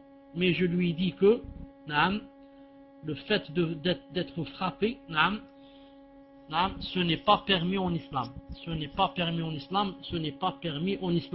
Quand on frappe, juste une petite tape comme ça dans le dos, une petite tape, je ne sais pas, mais ce n'est pas on frappe jusqu'à faire casser les dents, ou bien on frappe jusqu'à faire couler du sang, ou bien on frappe jusqu'à ce qu'on mette le plâtre à la femme. Tout cela, ça rentre dans la jahiliya, tout ça, ça n'a rien à voir avec l'islam, bi'idnillah azza wa jal. Naam. Assalamu alaikum wa rahmatullah. Tfadl, Inch'Allah, le prochain, il reste 2 ou 3 et on arrête, Inch'Allah. Tfadl. El-Fati. J'ai fait un cauchemar où ma cousine me frappait avec une cuillère sur la tête et elle me disait clairement qu'elle ne voulait pas que je me marie. J'ai fait ce cauchemar après avoir fait la prière de consultation. Qu'en pensez-vous? Dois-je aller voir un imam et comment dois-je comprendre ce rêve? Jazakumullahu khairan. Wa alaykoum salam wa rahmatullahi wa barakatuh. Tayyib, j'ai fait un cauchemar où ma cousine me frappait avec une cuillère sur la tête. Et elle me disait clairement qu'elle ne voulait pas que je me marie. J'ai fait ce cauchemar après avoir fait ça istikhara. Qu'en pensez-vous? Dois-je aller voir un imam et comment dois-je le comprendre? Ibn al-Qayyim, est-ce que cette question a rapport avec la question de Balqis? Est-ce que c'est la même ou est-ce une autre? Ah, c'est une autre. Si cette personne qui a fait le cauchemar, elle est connue pour être une personne, masha'Allah, pieuse, et qu'elle a l'habitude, quand elle voit comme ça des choses dans le rêve, qui se réalisent. Alors je lui dis, ça peut être un signe, car la salat istikhara, ce n'est pas seulement les rêves. D'ailleurs, les rêves, c'est très rare, mais c'est surtout que le cœur, on n'a plus envie de cette chose, on l'a dégoûté, ou bien on a une grande envie maintenant de la faire. C'est surtout cela, c'est beaucoup plus que les rêves. Mais les rêves peuvent des fois rentrer en considération. C'est pour ça que j'ai dit ici que si la personne était pieuse et qu'elle avait par exemple l'habitude que ses rêves se réalisaient, alors qu'elle pouvait prendre cela comme un signe de salat istikhara. Wallahu ta'ala a'lam. Na'am. Tfaddal. La question de Balkis. Salam alaikum. Dans l'islam, est-ce qu'une femme qui demande le divorce à son mari peut par la suite se remarier avec le même homme? Barakallahu fikum shir. Vous avez dit il y a quelques semaines que vous alliez faire la hijra en Algérie. Allez-vous continuer les cours sur Paltalk, si j'ai bien compris? Jazakumullahu khairan. Wa alaykoum salam wa rahmatullahi wa barakatuh. Est-ce que dans l'islam, une femme qui demande le divorce à son mari peut par la suite se remarier avec le même homme? Naam, quel même homme? C'est-à-dire avec lequel elle vient de demander le divorce? Est-ce que c'est comme ça? Ou là elle parle du premier? Naam, une femme qui a divorcé avec quelqu'un, peut se remarier par la suite avec lui. C'est normal.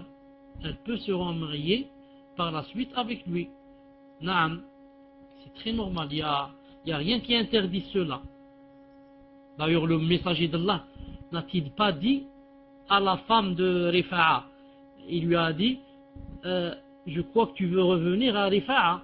Il lui a dit comme ça, tu veux revenir vers lui. Il lui a dit non, jusqu'à ce que celui-là goûte de ton miel et tu goûtes de son miel. Donc c'est un délit qu'elle peut revenir vers son premier mari. Ensuite vous allez faire la hijra. Inch'Allah ta'ala, en ce qui concerne mon départ, Inch'Allah ta'ala, peut-être que c'est l'avant-dernier dars, peut-être. Inch'Allah ta'ala, je vais continuer de faire les cours de là-bas sur le Paltalk. Je vais continuer, Inch'Allah ta'ala, de faire des cours de là-bas sur le Paltalk jusqu'à ce qu'il y ait des empêchements qui m'empêchent. Naam. Tfadlan, Inch'Allah ta'ala, le suivant. Salam alaikum. Qu'Allah vous augmente en science. Est-il permis de se découvrir les yeux car je porte le niqab, mais il me semble que laisser paraître les yeux est une fitna. Barakallahu fikum, shir. Ahfwan, j'ai lu la question de Bint Abdullah avant celle de Salama 57. Wa alaykoum salam wa rahmatullahi wa barakatuh. Naam, d'après Cheikh Ben Uthaymin, Allah yarhamou, montrer seulement les yeux, il dit c'est quelque chose de grave. Il dit c'est quelque chose de grave. Mais moi je dis que si elle doit montrer les yeux, alors qu'elle mette la hor vraiment haut, et qu'elle descende ce qu'elle a sur la tête, le khimar vraiment bas, de façon à ce qu'on ne voit que les cils. Quant à celle qui cache tout et laisse seulement les yeux, ça devient vraiment une fitna. Car si elle avait enlevé carrément le niqab, ça serait moins fitna. Maintenant, en ne laissant que les yeux, ça devient, la femme vraiment devient une fitna.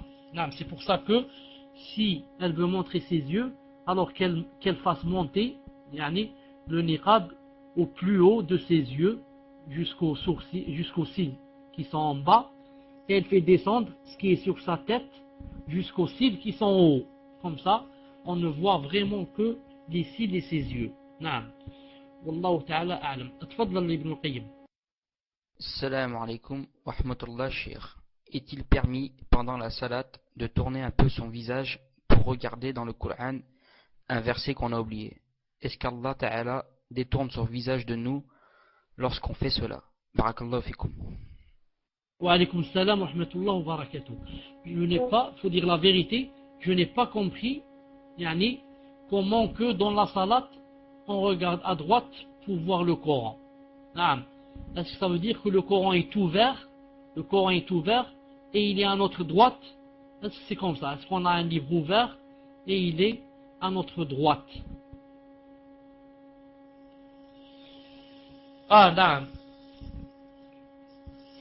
Ça. Maintenant j'ai compris, Inch'Allah Ta'ala. La meilleure salat, c'est la salat où on ne bouge pas beaucoup. Comme a dit le messager d'Allah sallallahu alayhi wa sallam, dans un hadith rapporté authentifié par Sheikh Al-Albani, il a dit Uskunu fi salat. Uskunu fi salat, ça veut dire rester inerte, ne bougez pas dans la salat. On ne bouge pas. C'est pour ça que si quelqu'un va lire dans la salat avec Qul huwa Allahu ahad ou bien avec Qul a'udhu bi rabbil falaq de son cœur, sans se tourner à droite et à gauche, c'est mieux que celui qui va lire de Sourate al-Baqarah en se retournant à droite ou à gauche. Nafila, justement, c'est ce que j'allais dire. Mais si c'est pour la nafila, ce n'est pas grave. Justement, j'allais dire ceci. Si c'est pour la nafila, Inch'Allah Ta'ala, ce n'est pas grave. Ce n'est pas grave, Inch'Allah Ta'ala, pour la nafila. Pour la nafila, beaucoup de choses sont permises, Inch'Allah Ta'ala. Tfadla, Inch'Allah, les 10 dernières minutes. Afwan, Cheikh, j'ai baissé les mains parce que je pensais que c'était les 3 dernières questions et que c'était fini. Je fais comment? Je continue à lire? Ou bien... Je sais que c'était Ibrahim 8 après, mais le reste, je me souviens pas. Salam alaikum wa rahmatullah Cheikh. Ma question concerne la circoncision. Doit-elle être faite obligatoirement par un musulman? Barakallahu fikum wa salam alaikum wa rahmatullahi wa barakatuh. Je m'excuse auprès des personnes à qui j'ai baissé les mains, je pensais que c'était les 3 dernières questions. Wa alaykum salam wa rahmatullahi wa barakatuh. Ce n'est pas une condition nécessaire que la circoncision doit être faite par un musulman. Mais, reste à dire une chose très importante, est-ce que celui qui n'est pas musulman sait la faire? C'est tout. Est-ce qu'il sait exactement qu'est-ce qu'on doit couper et comment qu'on doit couper, etc.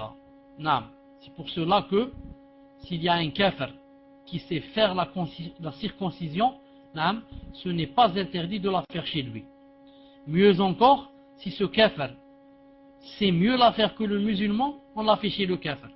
Mais comme j'ai dit tout à l'heure, il faut qu'il remplisse la condition que vraiment il connaît ce qu'il doit faire dans son travail. Wallahu ta'ala alam. Tfadla. Soraya, c'est à votre tour, Inch'Allah. Salam alaikum wa rahmatullahi wa barakatuh, Cheikh. Je voulais poser une question de la part d'une sœur. Salam alaikum, Cheikh. Une sœur est enceinte de 8 mois et elle doit rattraper 12 jours du mois de Ramadan dernier. Est-il possible de compenser en nourrissant les pauvres ou bien est-elle obligée de jeûner? Wa alaykum salam wa rahmatullahi wa barakatuh. En ce qui concerne la sœur qui est enceinte de 8 mois, elle voit si elle peut jeûner les jours, elle doit les jeûner avant l'autre Ramadan. Mais si elle sait que c'est difficile et qu'elle ne peut pas, alors elle est excusée. Mais elle ne peut pas faire manger un pauvre. Elle ne peut pas nourrir un pauvre. Elle est excusée et elle attend jusqu'à ce qu'elle accouche, elle termine l'oshi et elle commence à jeûner. Donc cela dépend d'elle. Si elle sait que maintenant elle peut, en parenthèse, ce qui serait peut-être étonnant, alors elle doit les faire avant que vienne le prochain Ramadan. Si elle ne peut pas nourrir. Naam, elle attend après, Inch'Allah Ta'ala, après qu'elle accouche, après l'oshi, et Inch'Allah Ta'ala, elle rattrape. Que Allah Azza wa Jal lui donne un enfant. Tfadlalou. Salam alaikum, Cheikh. Pouvez-vous nous donner plus de précisions dans la sunna sur la salat pour aller au jamah, qu'il pleuve, qu'il vent ou qu'il neige? Car il y a des gens qui disent qu'il faut une forte pluie et d'autres pas. Jazakumullahu khairan, qu'Allah Azza wa Jal vous élève en degré au paradis. Amin. Wa alaykum salam wa rahmatullahi wa barakatuh. Est-ce que Abdullah a posé cette question? Naam, en parlant d'elle-même ou bien en parlant d'un homme? Est-ce qu'elle parle d'elle-même ou bien elle parle d'un homme? Question de pluie, etc. Ah, en parlant d'un homme. Car j'allais lui dire que bien sûr, cette chose ne concerne pas la femme, mais ça concerne l'homme. Naam. Qu'il pleuve, qu'il monte, qu'il neige, il y a des gens qui ne trouvent plus et d'autres. Naam. Cheikh Ben Baz, Cheikh Ben Uthaymin, disent que pour pouvoir grouper entre deux prières à cause de la pluie, par exemple, il faut qu'elle soit forte, pas une petite pluie. Naam. Et moi je dis, maintenant c'est pour grouper, maintenant on parle pour aller à la mosquée. Naam. Si quelqu'un commence à voir la pluie qui a commencé à tomber, naam, c'est déjà une permission pour ne pas y aller. Pourquoi? Parce que il ne peut pas prévoir. Il se peut que ça va être une grande averse et que il va revenir tout mouillé de là-bas ou bien même malade. Naam. Mais à condition que la pluie a commencé à tomber. Naam. La pluie, il y a de l'eau. C'est pas juste voir les nuages ou là entendre le tonnerre, il dit que là c'est la pluie. Non, je dis la pluie elle a commencé, naam. On sent que ça va te dire. Dans ce cas, même si elle vient juste de commencer, on a la permission de ne pas y aller, Inch'Allah Ta'ala. Naam. Fadla Inch'Allah Ta'ala le prochain. Salam alaikum wa rahmatullahi wa barakatuh, ya Cheikh. Est-ce qu'Allah Ta'ala a créé Adam à son image? Pouvez-vous nous donner une explication à cela? Barakallahu fikum, qu'Allah Ta'ala vous préserve et vous récompense. Amin. Wa alaykum salam wa rahmatullahi wa barakatuh. En fait, les savants ont divergé sur le sens de ce hadith. Car Allah Ta'ala a créé Adam à son image.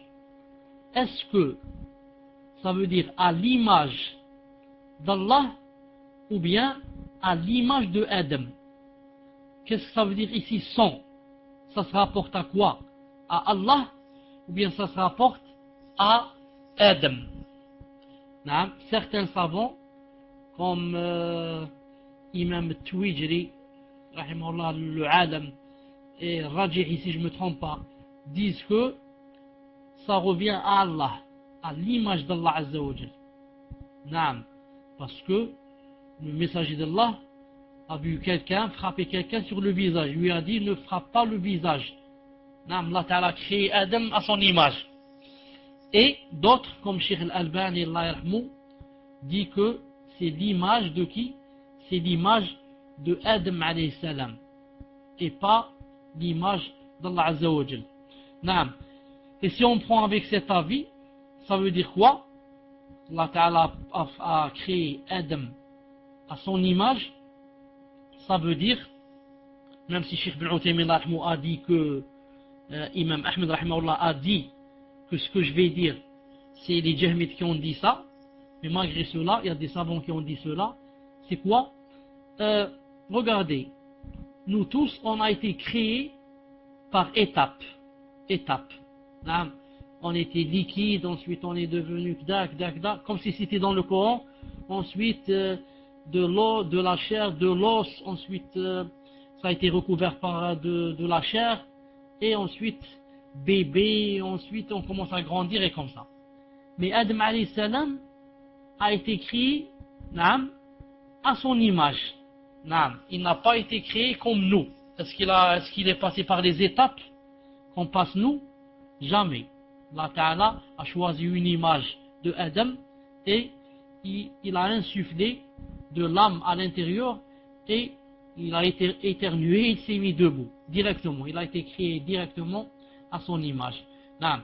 Et le hadith qui dit que Allah Ta'ala a créé Adam à son image, l'image d'Ar-Rahman, c'est un hadith faible, comme a dit Cheikh Al-Albani.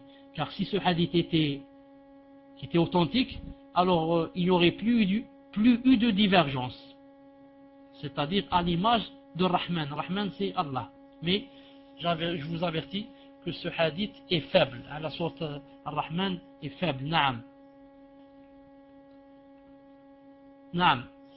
Est-ce que Taqiyya, c'est la sœur qui m'a demandé tout à l'heure le PV ou c'est une autre? Est-ce que c'est elle ou c'est une autre?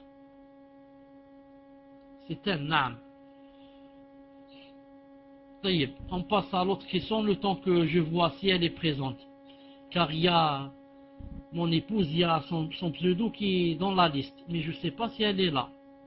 Peut-être que elle est quelque part dans la cuisine. On ne sait jamais. Tfadlal, je réponds à une question le temps que je la contacte. Tfadlal. Alhamdulillah, c'est à votre tour, Inch'Allah, on vous a retiré le raid. Salam alaikum, shir. Est-ce qu'une femme infirmière peut laver des hommes? Si oui, comment fait-elle pour les parties intimes? Peut-elle les laver?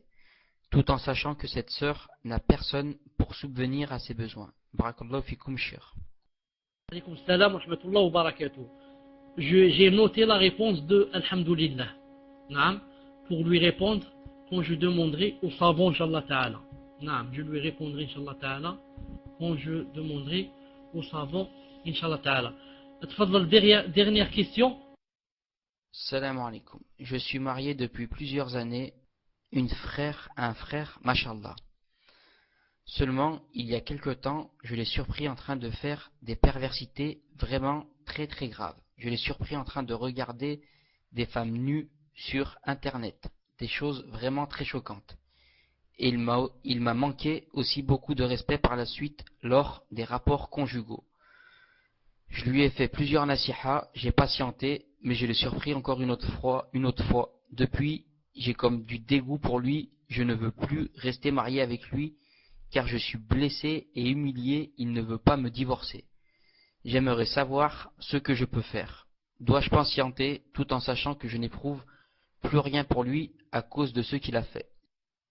Sinon, comment puis-je divorcer? Barakallahu fi, qu'Allah Ta'ala vous récompense. Amin. Salam alaikum. Wa alaykoum salam wa rahmatullah wa barakatuh. Rappelez-moi la sœur qui voulait le PV. C'est qui la sœur? Rappelez-moi la sœur, Inch'Allah Ta'ala, qui voulait le PV. Naam. Quant à la réponse de cette question, naam, il faut dire que cette sœur Bidna Azzawajal n'est pas la première, naam, n'est pas la première à souffrir de cette chose. En effet, beaucoup de sœurs, quand je dis beaucoup, ce n'est pas une, ce n'est pas deux, beaucoup de sœurs m'écrivent et me disent que ils ont surpris ou là elles ont surpris leur mari en train de regarder comme ça des choses, non seulement des photos mais encore des vidéos. Et d'autres ont surpris leur mari en train de contacter, pas seulement voir, mais contacter des anciennes femmes qu'ils connaissaient autrefois, etc. C'est très répandu ces choses en France. Ma'al asaf. C'est vraiment, il faut dire que c'est vraiment beaucoup plus répandu que dans les pays musulmans. C'est beaucoup plus répandu en Europe que dans les pays musulmans. C'est pour ça que je demande à cette sœur Naam, avant de penser au divorce, d'essayer de réparer, Inch'Allah Ta'ala, car Allah Azza wa Jal aime celles et ceux qui cherchent à réparer. Naam, celles et ceux qui cherchent à corriger. Donc, après lui avoir fait des nasihas, si les nasiha n'ont pas marché, naam, alors qu'est-ce qu'il faut faire? Alors il faut faire une assise, comme a dit Allah Ta'ala dans le Coran, une assise avec ceux qui te représentent de ta famille et lui ou bien ceux qu'il représente, le représentent de sa famille, son frère ou là, son père ou là. Et tu diras voilà, je lui fais des nasiha, il n'a pas voulu s'arrêter, etc. Maintenant, il faudrait qu'on prenne une décision. Cher, je suis converti, personne ne me représente. Hein? Personne ne te représente, tu peux te faire représenter par quelqu'un. Tu envoies à quelqu'un qui te représente, un frère qui va te représenter, un imam qui va te représenter. Et tu diras à ton mari, voilà, il y a quelqu'un qui va venir te parler à cause de ceci, cela. Pourquoi je dis cela? C'est que mon mari n'est pas dans le minage. Naam, ça c'est une autre chose. Naam. Il est beaucoup avec les tablir, etc. Naam. Pour ceux-ci aussi, vous pouvez faire une assise. Naam, et lui dire de taqillah subhanahu wa ta'ala et éloigne-toi des innovateurs, etc. Mais n'oublie pas d'ino nasiha, n'oublie pas que tu as vraiment beaucoup de récompenses quand tu patientes et essayes de trouver une solution. Car le divorce c'est vraiment la dernière chose. Quand on ne trouve plus de solution, on va au divorce. Mais essaye Inch'Allah Ta'ala. Déjà toi, ton pseudo c'est din non nasiha masha'Allah. Subhanallah al-azim. Alors puisque din non nasiha, donne-lui des nasiha et envoie-lui des gens. Envoie-lui des gens qui vont lui faire la nasiha. Ensuite, s'il dit non, moi je continue, ou là s'il continue, ou là si tu le surprends encore en train de faire des choses, reparle-moi Inch'Allah Ta'ala, et bidna Azza wa Jal, je te dirai Inch'Allah Ta'ala qu'est-ce qu'il faut faire. Je te dirai bidna Azza wa Jal qu'est-ce qu'il faut faire. Naam. Inch'Allah Ta'ala, naam. طيب فيك بارك الله. Chef, Abdullah, pour sa dette dans le haram, vous lui avez dit de rembourser s'il peut avoir des problèmes avec la justice ou la police, c'est bien cela. Je dis que normalement il ne rembourse pas et il attend. S'il voit maintenant que on va le convoquer, on va l'emprisonner, on va ceci, alors qu'il le fasse dans la nécessité, car il est dans la nécessité. Mais il ne va pas commencer directement à rembourser. Il attend, s'il sent maintenant que ça commence à s'aggraver, dans ce cas, il rembourse tout en détestant cette chose bi'idnillahi azza wa jal. Inch'Allah ta'ala, je vous donne rendez-vous après-demain. Et barakallahu fikum d'avoir assisté. Allah azza wa jal nous aide et nous donne la sincérité. Et nous fasse rentrer dans son paradis et nous préserve de l'enfer et des fitnas et des innovations. سبحانك اللهم وبحمدك أشهد أن لا إله إلا أنت أستغفرك وأتوب إليك. السلام عليكم ورحمة الله وبركاته.